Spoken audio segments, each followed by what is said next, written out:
Prime Minister can call them piccaninnies with watermelon smiles, how would you construct a correct and proper condemnation of a footballer doing monkey chants? That's the problem. And because that's a really difficult question to answer, and because the answer would involve condemning Boris Johnson, most of the right-wing media isn't prepared to do it. So instead, they'll invite you to speculate on why Stormzy isn't more grateful for the fact that he's allowed to live in the country he was born in. I presume he was born here. I'm not 100% sure, actually.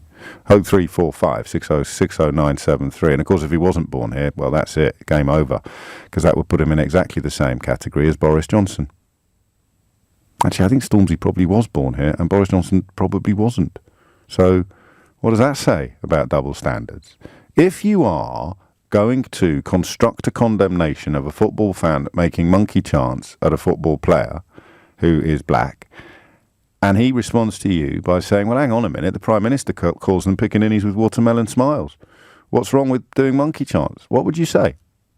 There's a way of getting people who don't necessarily see this story in the same way that I do on the programme. You want to condemn this fella for doing the monkey chants, right? He says, well, hang on, the Prime Minister does that kind of thing, and he just got elected by a landslide. How are you going to continue with that condemnation of the fella in the football stand doing monkey chants? That's why Gary Neville's interventions are so powerful and so valuable. And that's why, of course, the professional commentariat, who aren't allowed to say stuff like this because it would alienate their core readership. Let's go back to Kelvin Mackenzie's comments in the early 1980s about how he perceived the Sun's target audience.